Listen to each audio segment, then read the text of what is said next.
ગુજરાતી ભાષામાં જે સ્વર અને વ્યંજન જે છે, સ્વર બોલવા માટે અને વ્યંજનને બોલવાને માટે આપણે જે ઉચ્ચારણ અવયવ જે છે એની આપણે વાત કરવાની છે. જો કે સ્વરને બોલવાને માટે આપણે કોઈપણ પ્રકારના દાંત, હોઠ, જીભની જરૂર પડતી નથી, કારણ કે સ્વર જે છે નાભીમાંથી હવાની સાથે જ નીકળતા હોય છે. તમે બોલો તો અ, આ, ઈ, ઉ આમાં કોઈ પ્રશ્ન નથી. પણ જ્યારે આપણે વ્યંજન બોલતા હોઈએ છીએ, દાખલા તરીકે મારે પ બોલવું હોય છે તો પ બોલતી વખતે આ જે હોઠ જે છે બીડાય છે અને ખુલે ત્યારે પ બોલાય છે. ફ બોલવો છે તો ફમાં પણ એ જ પ્રમાણે આવે, બ બોલવો છે તો પણ બમાં એ પ્રમાણે આવતું હોય છે. મારે ટ વ્યંજનનો ઉચ્ચાર કરવો છે તો ટ જે છે એનું જે ટેરવું જે છે એ જીભનું ટેરવું જે છે તાળવે અડે છે અને પરિણામે આપણે બોલી શકીએ છીએ. તો આવી રસપ્રદ માહિતી મિત્રો આપણે આજના આ ચેપ્ટરમાં જોવાની છે. એનું નામ આપેલું છે વર્ણ વ્યવસ્થા, અથવા બીજા શબ્દોમાં તેને કહીએ વ્યંજનોનું વર્ગીકરણ. હવે એના માટે એક નાનકડું આપણે ઉદાહરણ લઈએ કે શ્વાસમાં હવા આપણે લઈએ છીએ તો હવા જે છે એ ફેફસામાં જાય છે. હવા લેવાથી ફેફસા જે છે ફૂલે છે અને શ્વાસને જ્યારે બહાર કાઢીએ છીએ ત્યારે ફેફસા સંકોચાય છે. અને બીજું કે અહીંયા સ્વર પેટી આવેલી છે, તમે તપાસી શકો છો. કંપન થાય છે ને, વિજ્ઞાનનો નિયમ છે કે કોઈ પણ વસ્તુનું કંપન થાય એટલે કે ધ્રુજારી થાય તો એમાંથી અવાજ પ્રગટ થતો હોય છે. તો અહીંયા ધ્રુજારી ઉત્પન્ન થાય છે. હવે માત્ર ધ્રુજારીથી કોઈ વ્યંજન બોલાતો હોય, અવાજ નીકળતો એવું નથી, પણ જે અંદર લીધેલી જે હવા જે છે એ બહાર નીકળે છે ને આપણે અંદર લઈએ છીએ તો આ જે માર્ગ જે છે એ માર્ગમાં જે કંપન થતું હોય છે એ કંપનના આધારે આપણે જુદા જુદા વ્યંજનો કે સ્વરનો ઉપયોગ કરીએ છીએ. મિત્રો જેની જે ભાષા હોય એ પ્રમાણે એના જીભ, દાંત, હોઠમાં ફેરફાર થતો હોય છે. તમે ગુજરાતી બોલો તો એ પ્રમાણે થતું હોય, ઇંગ્લિશ બોલો તો એ પ્રમાણે થતું હોય, એમાં ફોરેન લેંગ્વેજમાં ઇંગ્લિશ બોલતા હોય તો એનો એ પ્રમાણે ઉચ્ચાર થતો હોય છે. પણ અહીંયા માત્ર ને માત્ર મારે તમને ગુજરાતીના જે વ્યંજનોનો ઉચ્ચાર કેવી રીતે થતો હોય છે એની મારે તમને વાત કરવી છે. આ જે ચેપ્ટર જે છે એ તમારે ટેટ, ટાટની પરીક્ષા, એસઆઈની પરીક્ષા હોય, નર્સિંગની પરીક્ષા હોય, આ બધા પૂછાતું હોય છે. ડીવાયએસઓ, એસટીઆઈ કે ક્લાસ 1, 2માં આ બધો મુદ્દો પૂછાતો નથી. એ સિવાયની બધી પરીક્ષામાં પૂછાતું હોય છે. બેલીફની એક્ઝામમાં તો ક્યાંક આ મુદ્દો પૂછી જતો હોય છે. તો આવા મુદ્દાની રસપ્રદ માહિતી મિત્રો આપણે વ્યંજનોના વર્ગીકરણમાં આપણે જોઈએ. તો આપ સૌનું હાર્દિક સ્વાગત કરું છું. હવે આ ચિત્ર જે છે, આટલો જે ભાગ જે છે ને અહીંયા આપણે બોલવાનું છે. હવે બોલવાનું છે એટલે કેવી રીતે, માનો કે નાસિકા કોઈ કામ ન કરતું હોય તો અવાજ બરાબર નીકળે નહીં. તમે જો શરદી થઈ ગઈ હોય તો નાસિકા એ બંધ થઈ જતી હોય છે અને પરિણામે આપણે બોલતા હોય તો કેવું લાગે, ઘૂંઘળું બોલતા એવું લાગે આપણને. દાંત આગળના તૂટી ગયા હોય તો અમુક વ્યંજન જે છે બોલી શકાતો નથી. પણ મારે તમને આ એક આકૃતિ તમને સમજાવી છે. તમે નંબર 1થી શરૂઆત કરો. ત્યાર પછી આપણે જોઈએ કે ઉચ્ચાર માટેના કયા કયા અવયવો છે, ઉચ્ચાર સ્થાન કયું છે અને કયા અવયવો જે છે કે જે મહત્ત્વની ભૂમિકા ભજવે છે. આમ તો જોઈએ તો 3 અવયવ મહત્ત્વની ભૂમિકા ભજવે છે. એક તો આ સ્વરપેટી. સ્વરપેટી ઘસાઈ જાય, આ સ્પીકર ફાટી જાય તો સ્પષ્ટ અવાજ નીકળતો હોતો નથી. એટલે વધારે પડતી બૂમ ન પાડવી જોઈએ, વધારે પડતું ચિલ્લાવવું ન જોઈએ, કારણ કે સ્વરપેટીને નુકસાન થતું હોય છે અને કેટલાક કિસ્સામાં એવું પણ બનતું હોય છે સ્વરપેટીનું કેન્સર થતું હોય છે. એટલે આ પાર્ટ જે છે કુદરતે આપેલા દરેક પાર્ટ આપણા બોડીમાં બહુ મહત્ત્વના છે. તો આ જે વસ્તુને બોલવામાં આવે છે એમાં એક તો અન્નનળી, શ્વાસ નળી અને આ જે સ્વર નાદતંત્ર જેને આપણે કહીએ, આ 3 મહત્ત્વની બાબત છે. જો નાદતંત્ર બગડીએ તો પણ અવાજ બરાબર નીકળતો નથી. અન્નનળીમાં કંઈ ફસાઈ જાય તો પણ અવાજ બરાબર નીકળતો નથી, બોલી શકતા નથી. શ્વાસ લેવામાં તકલીફ પડે તો પણ નથી આપણે યોગ્ય રીતે બોલી શકતા. તો આ જે બાબત જે છે બોલવાને માટે આટલો જે ભાગ જે છે બહુ મહત્ત્વનો ભાગ છે. એ નંબર 1થી શરૂઆત થાય. આ જે છે એ નીચલો હોઠ છે, બરાબર. નંબર 1, 2, 3, 4, 5. હવે કયા કયા અવયવ છે તેની તમને માહિતી આપું. હવે દાખલા તરીકે નંબર 1 નીચલો હોઠ.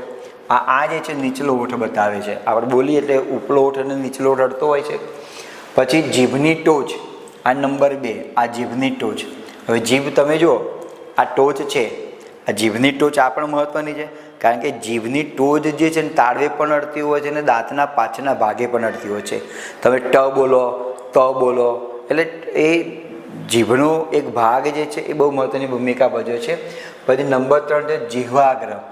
આ જીભનો આગળનો ભાગ. હવે ટોચ અને આગળનો ભાગમાં ફેર છે.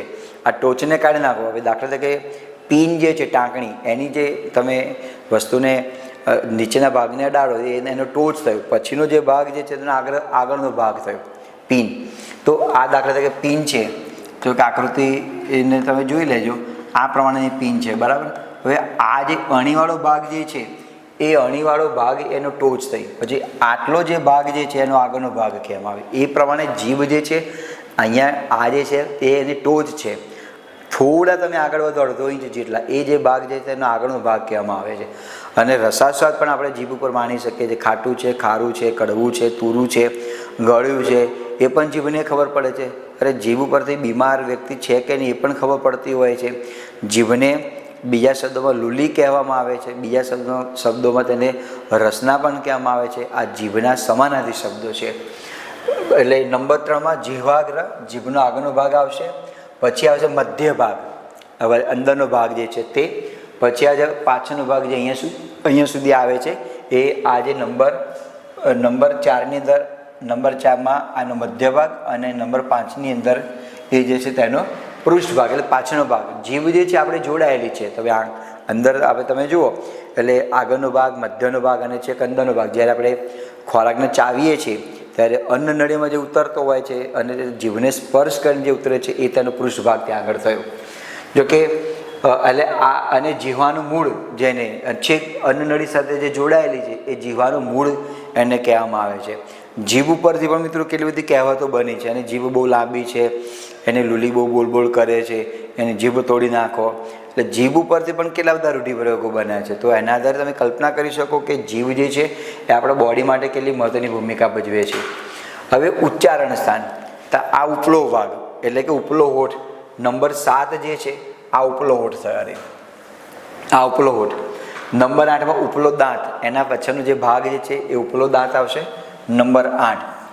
પછી દંતમૂળ, દાંતનું જે મૂળ જે છે એ નંબર 9માં આવશે. નંબર 10માં કઠણ તાળવું. હવે તાળવાની અંદર આગળનો ભાગ જે છે ને કઠણ છે. હા, એટલે અંદર મૂકો તો પોચું તમને દેખાશે.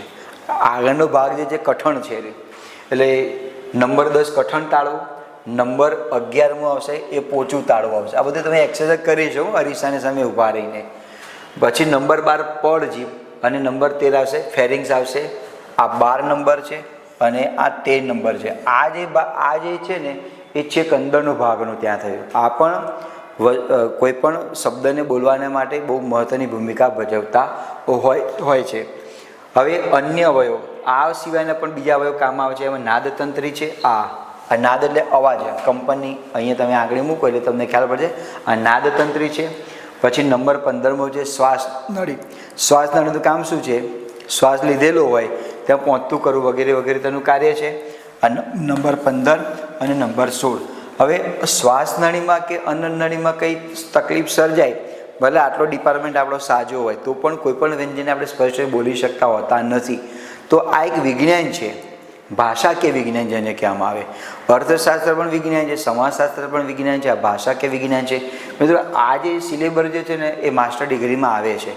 આપણે તો માત્ર તેના વ્યંજનોને ઓળખવાના છે, કઈ રીતે બોલાતો છે, દંત્ય વ્યંજન કયો છે, કંઠ્ય કયો છે, મહાપ્રાણ કયો છે, અલ્પપ્રાણ કયો છે, એટલું જ જોવાનું છે. કંઈ ડીપમાં જોવાની જરૂર ત્યાં નથી.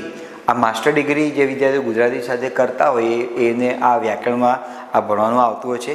આપણે માત્ર ને માત્ર તેની ઉપર છેલ્લી જ માહિતી લેવાની છે. એટલે મિત્રો આ એક વિજ્ઞાન છે. આપણે બોલીએ છીએ પણ ક્યારે આપણે વિચાર્યું છે કે નહીં ખબર નથી મને, પણ આપણે એવું ક્યારે વિચાર્યું કે દાંત ન હોય તો શું થાય, તાળવું ન હોય તો શું થાય, હોઠ ન હોય નીચેને ઉપરનું તો શું થાય. એક સાદું ઉદાહરણ તમને આપ્યું કે આપણે મોઢામાં કોઈ પણ ભાગે ઈજા થઈ છે તો ચાંદી પડી છે તો આપણે સ્પષ્ટ રીતે બોલી શકતા હોતા નથી. તો ત્યારે આપણને ખબર પડે કે આ જીભના ટેરવું જે છે ત્યાં ચાંદી પડી, આપણે ટ બોલી શકતા નથી. મધ્યમાં ચાંદી પડી છે તો આપણે તાળવી અડાડી શકતા નથી. તો આટલો જે ભાગ જે છે, આકૃતિ જે છે એ બહુ મહત્ત્વની બાબત છે. નાસિકા માધ્યમથી આપણે હવા ન લઈ શકીએ તો પણ તકલીફ પડે. એટલે આ તમામ જે ભાગ જે છે એ આપણે સ્વરને બોલવાને માટે જરૂરી છે. તો આકૃતિને જોયા પછી આપણે એની વિશેષ માહિતી મેળવીએ કે આ જે બાબત જે છે એમાં વ્યંજનોનું વર્ગીકરણ કઈ રીતે આવે છે એની આપણે વાત કરીએ. આ તમે કોષ્ટક જોઈ શકો છો. એમાં મિત્રો કક્કો છે, ક ખ ગ ઘ ને એનો ભાગ પાડેલો છે. અઘોષ વ્યંજન, બીજા શબ્દોમાં તેને કઠોર વ્યંજન કહેવામાં આવે છે. કઠોળ નહીં, કઠોર. અને આ ઘોષ વ્યંજન બીજા શબ્દોમાં તેને કોમળ વ્યંજન કહેવામાં આવે છે. અને આ છે અનુનાસિક વ્યંજન. અનુનાસિક વ્યંજન એટલે શું એની વાત આપણે પછી કરીએ. તો સૌથી પહેલાં તમને આની વાત કરું. અઘોષ વ્યંજનના બે ભાગ પડે છે, અલ્પપ્રાણ અને મહાપ્રાણ.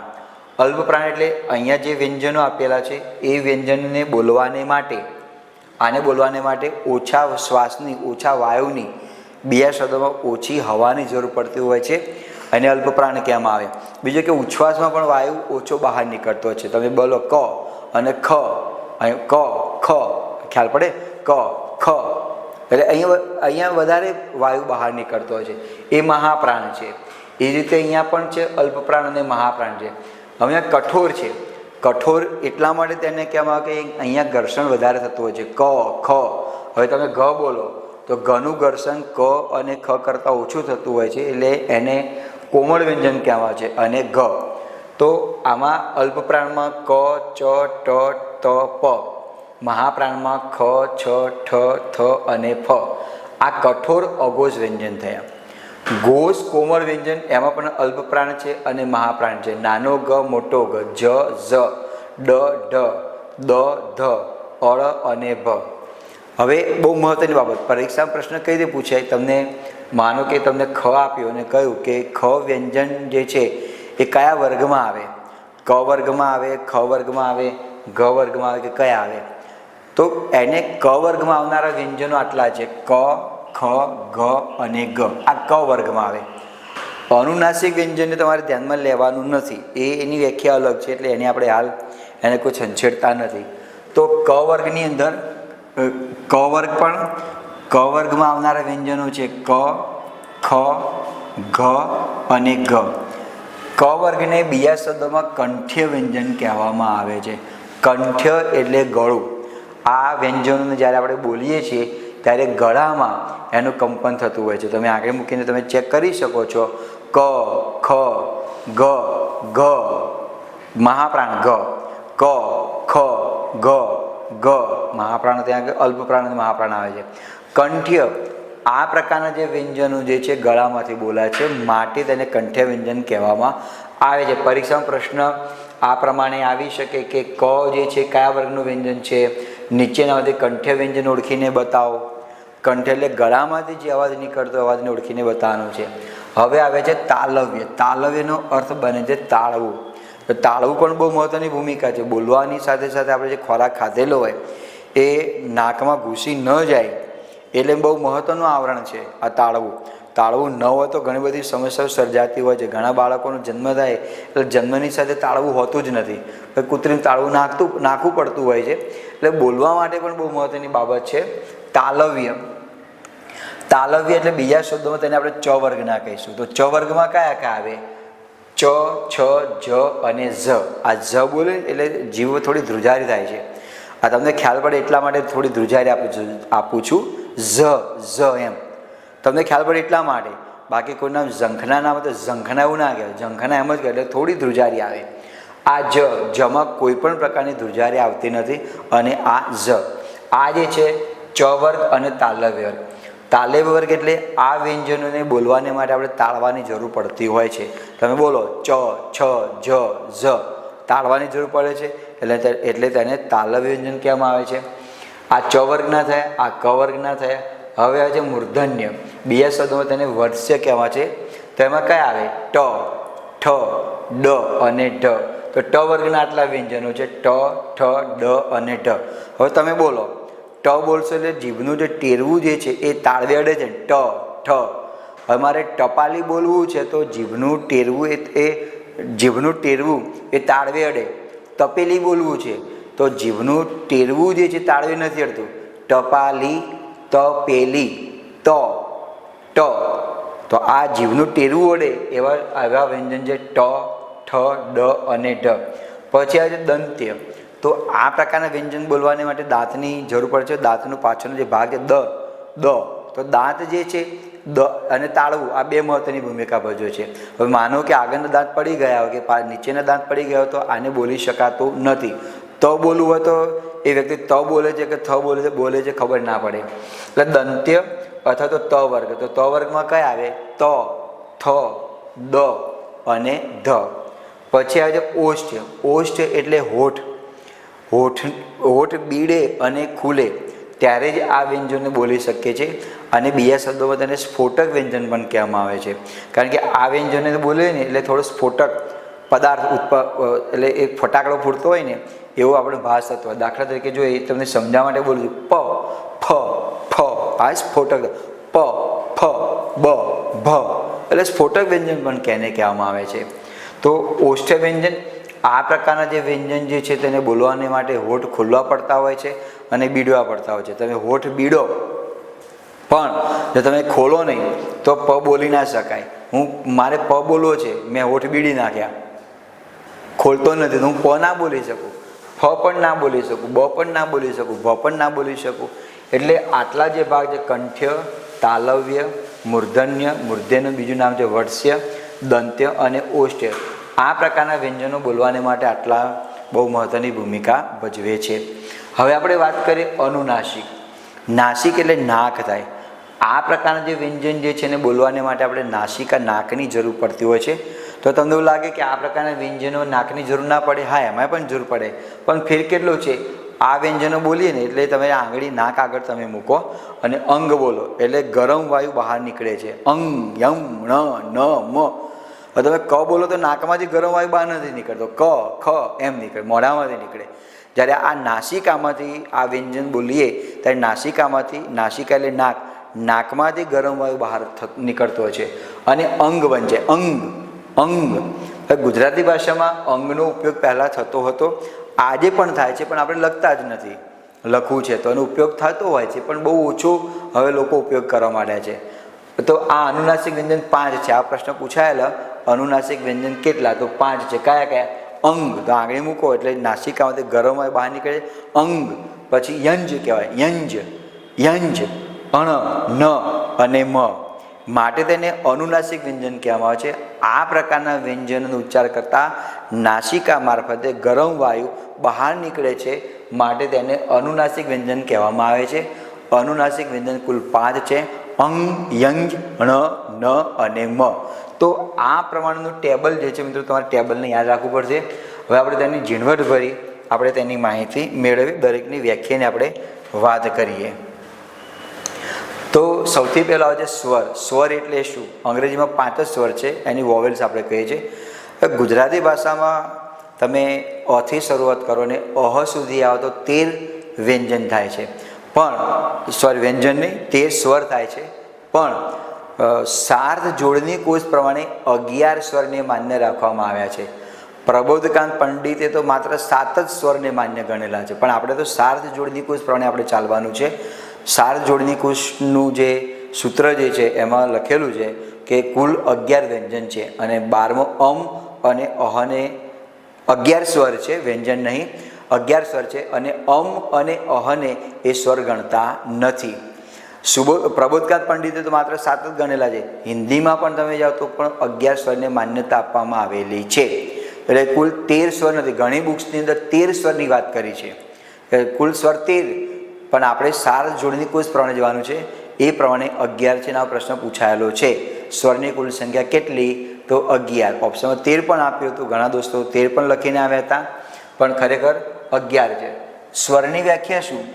ભાષાનો જે ધ્વનિ અવરોધ વિના સ્વર પેટીમાંથી સ્વતંત્ર રીતે વ્યક્ત થાય તેને સ્વર કહેવામાં આવે છે. મારે સ્વર બોલવો છે તો સ્વર બોલવાની માટે એટલે સ્વર કયા? અ, આ, ઈ, ઉ, એ, ઐ, એ બધા સ્વર છે.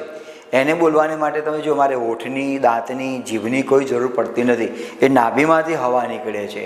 નાભી જે છે એ આપણા શરીરનો બહુ મહત્ત્વનો એક ભાગ છે.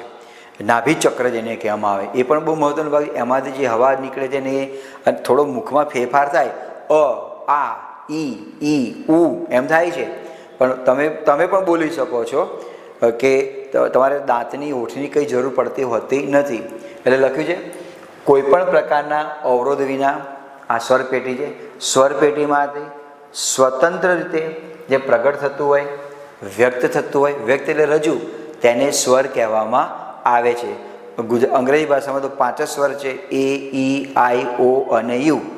ગુજરાતી ભાષામાં કુલ 11 સ્વરને માન્યતા આપવામાં આવેલી છે. વ્યંજન કોને કહેવાય? તો એનાથી ઊંધી વ્યાખ્યા.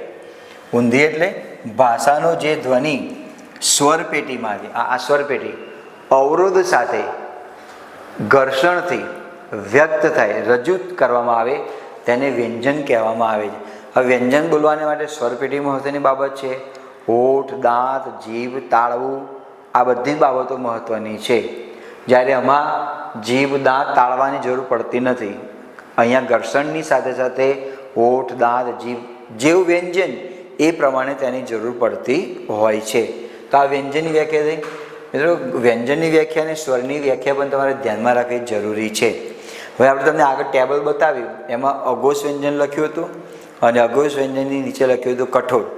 બીજી બાજુ આપણે ઘોષ વ્યંજન પણ લખ્યા હતા અને તેમાં લખ્યું હતું કોમળ વ્યંજન. તો આપણે અઘોષ વ્યંજન કોને કહેવાય તેની વ્યાખ્યા લઈએ. જેમાં નાદતંત્રીઓ, નાદતંત્ર એટલે આ સ્વરપેટી, કંપન અલ્પ પ્રમાણમાં થતું હોય, અલ્પ એટલે ઓછું, તો તેને અઘોષ વ્યંજન કહેવામાં આવે છે. હવે તમે ક બોલો, ક, ખ, ગ, ગ, અહીં કંપન વધારે થાય છે, અહીંયા ઓછું થાય છે, ક અને ખ. ક અને ખ, ક, ખ જે છે એ અઘોષ વ્યંજન છે, કારણ કે અહીં કંપન ઓછું થાય છે. તમે આ ઘ બોલો, ગણપતિનો ઘ બોલો અને ઘરનો ઘ બોલો, તો કંપન વધારે થાય છે, ઘ, ઘ, અને ઘર્ષણ પણ વધારે થાય છે, માટે તે એ ઘોષ વ્યંજન છે. વ્યાખ્યા છે કે જેમાં નાદતંત્રીઓનું કંપન, કંપન એટલે કે ધ્રુજારી, અલ્પ એટલે ઓછું, ઓછા પ્રમાણમાં થતી હોય, તેને અઘોષ વ્યંજન કહેવામાં આવે છે. હવે એનો વિરોધાર્થી શબ્દ છે ઘોષ વ્યંજન. તો માત્ર અમુક જ શબ્દોમાં તમારે ફેરફાર કરવાનો છે વ્યાખ્યામાં. જેમાં નાદતંત્રીઓનું કંપન સામાન્ય કંપન કરતાં થોડું વધારે થતું હોય, તેને ઘોષ વ્યંજન કહેવામાં આવે છે. હવે તમે ક બોલો તો કંપન ઓછું થાય છે, ઘ બોલો તો કંપન ઓછું થાય છે, એટલે કે ઘર્ષણ વધારે થાય છે. ક, ખ, ગ, ઘ, ચ, છ, જ, જ, ટ. તો જ્યાં ઘર્ષણ ઓછું થતું હોય એ અઘોષ અને થોડું વધારે થતું હોય એ ઘોષ વ્યંજન કહેવામાં આવે છે. બીજી વ્યાખ્યા છે અક્ષર. હવે અઘોષ વ્યંજન અને કઠોરની તમે વ્યાખ્યા પૂછેલી હોય તો પણ તમારે આ જ વ્યાખ્યા લખવાની. કોમળની વ્યાખ્યા પૂછેલી હોય તો પણ તમારે આ જે ઘોષ વ્યંજન જે છે, અઘોષ વ્યંજન જે છે એ જ વ્યાખ્યા આવે. થોડો શાબ્દિક ફેરફાર છે પણ છતાં એ વ્યાખ્યાને માન્ય ગણવામાં આવેલી છે. હવે અક્ષર કોને કહેવામાં આવે? આપણે ઘણીવાર કહીએ છીએ મિત્ર, અક્ષરો સારા કાઢો, અક્ષર વંચાતા નથી. તો અક્ષર એટલે શું? અક્ષરની વ્યાખ્યા આ પ્રમાણે છે કે સ્વર અને વ્યંજન બંને ભેગા થાય અને જે ઘટક બનતો હોય છે એને અક્ષર કહેવામાં આવે છે. માનો કે હું લખું છું ક, તો આ ક મેં લખ્યો એ અક્ષર નથી, પૂર્ણ વ્યંજન નથી, કારણ કે કોઈપણ વ્યંજન જે છે એ સ્વરનો બનેલો છે. કોઈપણ વ્યંજનમાં સ્વર આવે ત્યારે પૂર્ણ વ્યંજન બનતું હોય છે. આને બોલાય ક, ક એટલે અડધું જ આવે ક. હવે હું એમાં સ્વર ઉમેરું ક વત્તા અ તો બરાબર બને ક, તો આ અક્ષર થયું, આ અક્ષર થયું. આને અક્ષર કહેવામાં આવે નહીં, આને અક્ષર કહેવામાં આવતું નથી. તો એની વ્યાખ્યા છે કે સ્વર અને વ્યંજનની મેળવણી સાથેનો ઘટક સમૂહ એને અક્ષર કહેવામાં આવે છે. શોર્ટમાં કહી શકાય કે સ્વર અને વ્યંજન ભેગા થતાં જે નવો ઘટક ઉત્પન્ન થતો હોય છે તેને અક્ષર કહેવામાં આવે છે. આ અક્ષરની વ્યાખ્યા પછી આપણે વાત કરીએ. સ્વર જે છે કુલ ગુજરાતી ભાષામાં 11 છે અને વ્યંજન કુલ 34 છે. આ પણ ધ્યાનમાં રાખજો, વ્યંજન કુલ 34 અને સ્વર જે છે એ કુલ 11 છે. હવે સ્વર અને વ્યંજન પરથી મારે તમને એક વાત કરવી છે કે સ્વર જે છે એ તમારે સ્વરની જોડણી ધ્યાનમાં રાખવી, સંધિ ધ્યાનમાં રાખવી હોય તો આ પ્રમાણે બને. સુવર તમારે યાદ રાખવાનું, સુ વત્તા અર, સુવર. સંધિ નથી શીખવતો પણ એની સાથે સાથે તમને આ યાદ રહી એવું છે. સુવર એટલે સ્વર થયું. પછી વ્યંજનની તમારે સંધિ છૂટી પાડવાની હોય તો જ્યાં વ્ય આવે ને તેની સંધિ આ રીતે છૂટી પડતી હોય છે. પહેલાં વી મૂકી દેવાનું અને પછી તમારે લખવાનું અંજન, એટલે જેવો આ શબ્દ હોય એ પ્રમાણનો પાછળનો શબ્દ તમારે ઉમેરવાનો આવે. વી વત્તા અંજન તો બરાબર વ્યંજન, આ પ્રમાણે અમારે આવે. સ્વર, સુવર, વ્યંજન વી વત્તા અંજન. તો આ પ્રમાણે સ્વર અને વ્યંજનની વ્યાખ્યાની જે આપણે પૂર્ણ કરી. ગુજરાતી ભાષામાં સ્વરની કુલ સંખ્યા 11, વ્યંજનની સંખ્યા છે કુલ 34. સાર્થ જોડણી કોષ પ્રમાણે તમારે જે જોડણીના જે નિયમો તમારે જોવા હોય, આપણા ગુજરાત રાજ્ય સરકારે પાઠ્યપુસ્તક મંડળે પણ સાર્થ જોડણી કોષ પ્રમાણેની માન્યતા આપેલી છે. જોકે બજારમાં ઘણા બધા શબ્દકોશ ઉપલબ્ધ છે, ખાનગી પ્રકાશન પણ છે અને સરકારી પ્રકાશન પણ છે. તો આ ગુજરાત વિદ્યાપીઠે સાર્થ જોડણી કોષને પ્રગટ કરેલો છે. એ પ્રમાણે આપણે જોડણીના નિયમો અને સ્વર અને વ્યંજનને ધ્યાનમાં રાખીશું. હવે આવે છે અનુનાસિક વ્યંજન. તો છેલ્લે અનુનાસિક વ્યંજનની આપણે વાત કરી હતી, એ કુલ 5 છે. તેની વ્યાખ્યા શું? જે વ્યંજનનો ઉચ્ચાર કરતા વાયુ એટલે કે હવા, વાયુનો થોડોક ભાગ નાકમાંથી પસાર થાય તેને અનુનાસિક વ્યંજન કહેવામાં આવે છે. તમે બોલો અંગ, અહીંયા તમને ગરમ હવાનો અનુભવ થતો હશે. અંગ, યંગ, ણ, ન, મ, ક, તો આ મુખમાંથી વાયુ બહાર નીકળે. ક, ખ, ગ એમ નીકળે. અહીંયા નાકમાંથી બહાર નીકળે છે. એવું નહીં કે હું આંગળી મૂકું તો નાકમાંથી નીકળે, ના નીકળે તો એવું નહીં, આ પણ તમે મૂકી શકો. તો એને અનુનાસિક વ્યંજન કહેવામાં આવે છે. અનુનાસિક વ્યંજનની સંખ્યા કુલ 5 છે. હવે આવે છે અલ્પપ્રાણ અને મહાપ્રાણ. જો કે આગળ વ્યાખ્યા આપણે આવી ગઈ, એ જ વ્યાખ્યા છે. અલ્પપ્રાણમાં જે વ્યંજનનો ઉચ્ચાર કરતી વખતે ઓછા પ્રાણવાયુ એટલે કે ઓક્સિજન, હવા એની જરૂર પડે તેને અલ્પપ્રાણ, અને વધારે પ્રાણવાયુની જરૂર પડે તેને મહાપ્રાણ તમે કહેવામાં આવે છે. જ્યાં ઓછી હવાની જરૂર પડે એ અલ્પપ્રાણ, અને વધારે વાયુની જરૂર પડે તે મહાપ્રાણ. અલ્પપ્રાણ, મહાપ્રાણ, કઠોર વ્યંજન અને કોમળ વ્યંજન. હવે કંઠ્ય વ્યંજન કોને કહેવાય? ટેબલમાં આપણે લખ્યું કંઠ્ય, દંત્ય, મૂર્ધન્ય. તો કંઠ્ય કોને કહેવાય? તો કંઠ્યનો અર્થ બને છે ગળું. આ ગળાનો ભાગ છે કંઠ. ગળામાંથી જે વ્યંજન બોલાતો હોય એને કંઠ્ય વ્યંજન કહેવામાં આવે છે. એમાં જે ક વર્ગના જે છે ક, ખ, ઘ અને ગ, ઘરનો ગ, આ જે 5 વ્યંજન જે થાય ક, ખ, ગ અને ગ, એ તમામે તમામ કંઠ્ય વ્યંજનમાં આવે. એને ક વર્ગના પણ વ્યંજનો કહેવામાં આવે છે. ક્યારેક પ્રશ્ન આ રીતે પણ પૂછાતો હોય છે કે નીચેનામાંથી કયો વ્યંજન ક વર્ગનો નથી, ક વર્ગનો છે, ટ વર્ગનો છે. એટલે આખું ટેબલ એ આપણે યાદ રાખવું ત્યાં જરૂરી છે. બીજી વ્યાખ્યા છે તાલવ્ય. તાલવ્ય એટલે તાળવું, તાળવાને અડીને બોલાતો વ્યંજન એટલે એને કહીએ તાલવ્ય વ્યંજન કહેવામાં આવે. દાખલા તરીકે તમે બોલો ટ, ઠ, ડ, ઢ, પછી ત, થ, ટપાલી, આ બધા વ્યંજનોમાં તાળવાની જરૂર પડે છે. તો જે બોલવાને માટે આપણે તાળવાની જરૂર પડતી હોય એ તમામે તમામ વ્યંજનને તાલવ્ય વ્યંજન કહેવામાં આવે છે. પછીનું વ્યંજન છે મૂર્ધન્ય. મૂર્ધન્યને બીજા શબ્દો તેને વર્ષ્ય વ્યંજન પણ કહેવામાં આવે છે. દાંતના પાછળનો ભાગ, તો તાળવાની વચ્ચેના ભાગને અડીને બોલાતું વ્યંજન એ મૂર્ધન્ય વ્યંજન થયું. તો મૂર્ધન્ય વ્યંજન પછીની વ્યાખ્યા જે છે એ દંત્ય વ્યંજન. દંત્ય એટલે દાંત. બોલતી વખતે જીભ દાંતને અડે, એટલે આ જે દાંત આમ અડે એવી રીતે ના હોય. તો દાંતનો જે ભાગ છે ત્યાં અડે છે, અને હું બોલું કે ટ, તો જીભનું ટેરવું જે છે એ તાળવી ત્યાં આગળ અડે છે. દાંતને અડીને બોલે એવું નહીં, હા, પણ જ્યાં દાંતની સહાય પડે છે બોલતી વખતે જીભ દાંતને અડે, ત, દ, ધ, આ બધા જીભની જરૂર પડે છે, ઉપરના દાંતની જરૂર પડે છે. એ વ્યંજન જે છે એ દંત્ય વ્યંજન કહેવામાં આવે છે. ઓષ્ઠ છે. ઓષ્ઠ એટલે હોઠ. આ હોઠ બંધ થાય ને ખુલે તો તમે પ, ફ, બ, ભ બોલી શકો. મારે બ બોલવો છે અને હોઠ ખુલે નહીં તો ના બોલી શકાય. પ બોલવો છે તો ના બોલી શકાય. બાજુવાળો બોલે એવું ના ચાલે. પ, ફ, બ, ભ. આને સ્ફોટક વ્યંજન પણ એને મિત્રો કહેવામાં આવે છે. કથી મ સુધીને આપણે જે વર્ગીકરણ કર્યું ટેબલમાં એ કુલ 25 વર્ગીય વ્યંજન હતા. વર્ગીય વ્યંજન એટલે એમાં આપણે કેટલાને તાલવ્યમાં, કંઠ્યમાં, મૂર્ધન્યમાં મૂક્યા, તો બાકીના 9 ક્યાં ગયા? વ્યંજન સંખ્યા તો કુલ 34. આપણે તમે જે ટેબલ જોયું એમાં તો 25 જ હતા, તો બાકીના 9 ક્યાં ગયા? તો 9 વ્યંજન જે છે એ અવર્ગીય વ્યંજન છે. અવર્ગીય એટલે એનું વર્ગીકરણ કર્યું છે પણ કંઠ્ય, દંત્ય, મૂર્ધન્ય એમાં નથી કર્યું. એમાં થડકારવાળું વ્યંજન છે, પ્રકંપી વ્યંજન છે, એ પ્રમાણે વર્ગીકરણ કરવામાં આવ્યું છે. આપણે જે અગાઉ ટેબલ જોયું કંઠ્ય, મૂર્ધન્ય, એ પ્રમાણે વર્ગીકરણ કરવામાં આવેલું નથી. તો એની સંખ્યા જે છે કુલ 9 છે. તો એ કયા વ્યંજન છે? ય, ર, લ, વ, શરણાઈનો સ, ષટકોણનો સ અને મોટો સ કહેવામાં આવે છે, અને સ, હ અને અળ. આ 9 વ્યંજન એવા છે અવર્ગીય છે.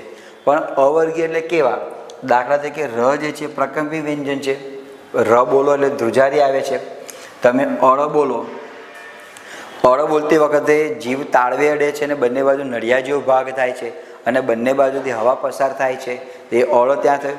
તો આ અવર્ગીય વ્યંજન છે. આપણે કદાચ પ્રશ્ન થતો હોય કે આગળના ટેબલમાં તો કંઠ્યને એ લખ્યું, તો એ પ્રમાણે આમાં પણ છે, તો આને વર્ગીય ના કહેવાય. ના, ધ્યાનમાં રાખજો, અગાઉનું જે ટેબલ જે છે એમાં કંઠ્ય, મૂર્ધન્ય, એમાં આ વ્યંજનોનું વર્ગીકરણ નથી, એટલે એ અવર્ગીય વ્યંજનો છે. તો એનું વર્ગીકરણ પ્રકંપી, થડકાર વ્યંજન, ઉષ્માક્ષર એમાં કરવામાં આવેલું છે. એ કંઠ્ય અને દંત્યમાં કરવામાં આવેલું નથી.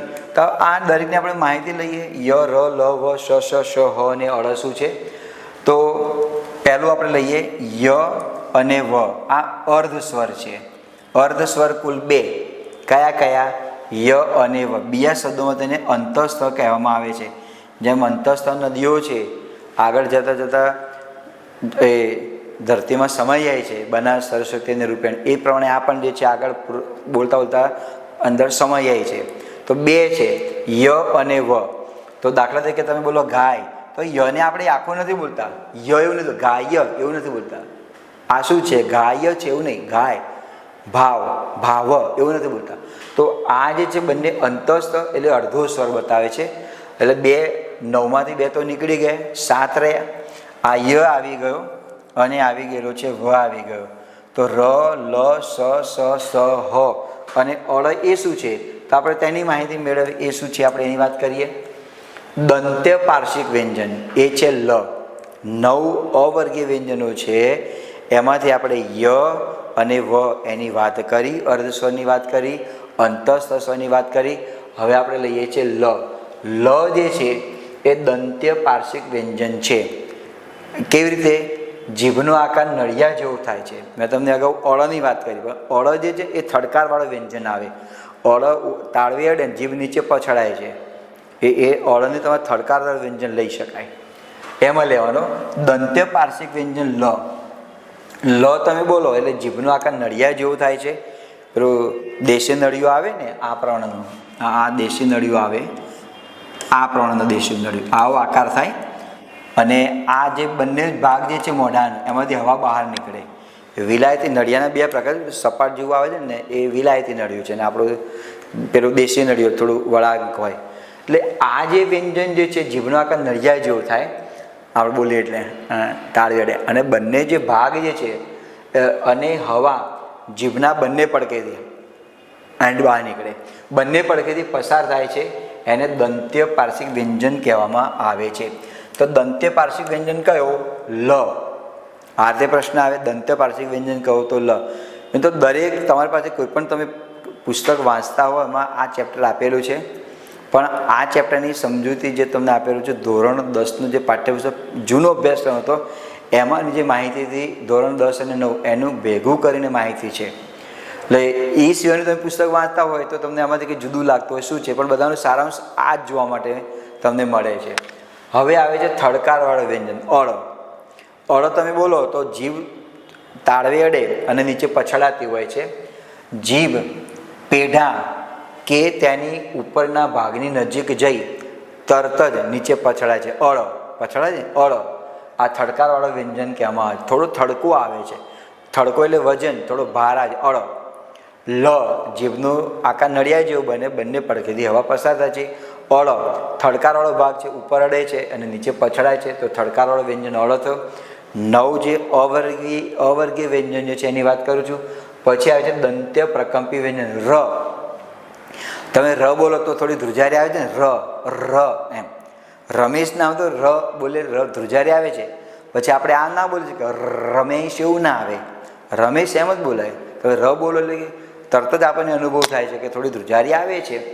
તો દંત્ય પ્રકલ્પી વ્યંજન છે જીભનો આગલો ભાગ દાંતની નજીક રહીને દાંતની નજીક રહીને જીભનું જરા કંપન થાય, કંપન એટલે કે ધ્રુજારી થાય છે, તેને દંત્ય પ્રકંપી વ્યંજન કહેવામાં આવે છે. વ્યાખ્યા દરેકની દોસ્તો ધ્યાનમાં રાખવી જરૂર છે. કોઈ પણ તે પ્રશ્ન પૂછી શકે. મેં તમને અગાઉ જણાવી એવી પરીક્ષાઓ માટે આ મુદ્દો અગત્યનો છે. એને દંત્ય પ્રકંપી વ્યંજન કહેવામાં આવે છે. દંત્ય પાર્શ્વિક વ્યંજન લ, થડકારવાળો વ્યંજન અળ અને દંત્ય પ્રકંપી વ્યંજન છે ર. ય અને વ એ બંને હતા અર્ધ સ્વર હતા. હવે ઉષ્માક્ષર, ઉષ્માક્ષરમાં શ, સ અને સ 3 પ્રકારના સ આવે. કારણ કે આ સને બોલવામાં આવે ને એટલે આનો આપણે ઉચ્ચાર કરીએ છીએ કે ગરમી, જોશ, શ, સ વધારે હોય છે અને તેનો ઉચ્ચાર સિસકારા જેવો છે. શૈલેષ બોલું છે તો જો શૈલે થોડી સિસોટી જેવો અવાજ આવે ને સ. પછી ષટકોનો સ, સસલાનો સ, શ અને સ. સઘળી કહેવાય. સઘળી બે રીતે લખાય છે. સઘળી જે છે એની જોડને બંને આવે છે. આમ પણ લખી શકાય છે, તો આને મારે વાંચવું હોય તો સઘળી, અને આમ પણ લખી શકાય છે. બંને જોડની માન્ય છે સઘળી. તો તમે જો શ, સિસોટી જેવો થોડો અવાજ આવ્યો શ, અને આ સઘળી. એટલે આ 3 સનો ઉચ્ચાર આ પ્રમાણે ત્યાં આગળ થતો હોય છે. એમાં જોશ, વાયુ, ગરમી આ વધારે પ્રમાણમાં હોય છે, માટે તેને ઉચ્ચાર સિસકારા જેવો થતો હોય છે, માટે તેને ઉષ્માક્ષર પણ કહેવામાં આવે છે. તો આ 3 પ્રકારના સ જે છે, શરણાઈનો સ, ષટકોણનો સ અને સસલાનો સ, આ બધાનો સમાવેશ ઉષ્માક્ષરમાં થાય છે. એટલે 9 જે વ્યંજન હતા 1, 2, 3, 4, 5, 6 અને આગળ આપણે જે વાત કરી એ વ્યંજનની આનો શરૂઆત 9 વ્યંજનની આપણે ત્યાં આગળ વાત કરી દીધી. ય, ર, લ, વ, શ, આ જે વ્યંજન જે છે એની આપણે ત્યાં વાત કરી. તો આ પ્રમાણે દંત્ય પ્રકલ્પી વ્યંજન, થડકારવાળો વ્યંજન, દંત્ય પાર્શ્વિક વ્યંજન, આ તમામે તમામ પ્રકારની આપણે ત્યાં આગળ વાત કરી. હવે આપણે વર્ણ વ્યવસ્થાની અંદર વ્યંજનથી માંડી કુલ 34 વ્યંજન, સ્વર કુલ 11. સ્વરમાં તો દંત્ય પ્રકંપીઓ કંઈ યાદ રાખવાની જરૂર નથી, કારણ કે સ્વરમાં બોલવાને માટે ઓઠની દાંતની કંઈ જરૂર પડતી હોતી નથી. જે જરૂર પડે છે વ્યંજનમાં જરૂર પડે છે. પણ 25 વર્ગીય વ્યંજન છે. કંઠ્ય, દંત્ય, મૂર્ધન્ય, ઓષ્ઠ્ય, એમાં જ આપણે બધાનો સમાસ કરી નાખ્યો. અનુનાસિક વ્યંજન કુલ 5 છે. અંગ, યમ, ણ, ન, મ. અને એ સિવાયના 9 જે અવર્ગીય વ્યંજનો હતા, થડકારવાળામાં લીધા, દંત્ય પ્રકંપીમાં લીધા. તો તમામે તમામ માહિતી મિત્રો તમારી પરીક્ષા માટે અગત્યની છે, પણ મેં તમને કહી એવી પરીક્ષા માટે ખાસ અગત્યની છે. તો આ પ્રમાણે મિત્રો વ્યંજનોનું વર્ગીકરણ કરો. વ્યંજનનું વર્ગીકરણ કરી તમારા પરીક્ષામાં સારા ગુણ પ્રાપ્ત થાય અને તમે પણ સારું વર્ગીકરણ કરી શકો, સ્વર અને વ્યંજનની તમે માહિતી મેળવી શકો. એ રીતે મિત્રો આ જે વ્યંજનોનું વર્ગીકરણ અથવા તો વર્ણ વ્યવસ્થા, કોઈ બુક્સમાં વર્ણ વ્યવસ્થા નામ આપેલું છે, કોઈ બુક્સમાં વ્યંજનનું વર્ગીકરણ આપેલું છે. તો આ રીતે વર્ગીકરણ જે છે સ્વર અને વ્યંજનોનું, એ મુદ્દાને તો આપણે પૂર્ણ કરીએ છીએ. આપ સૌનો ખૂબ આભાર. જય હિન્દ, જય જય ગરવી ગુજરાત.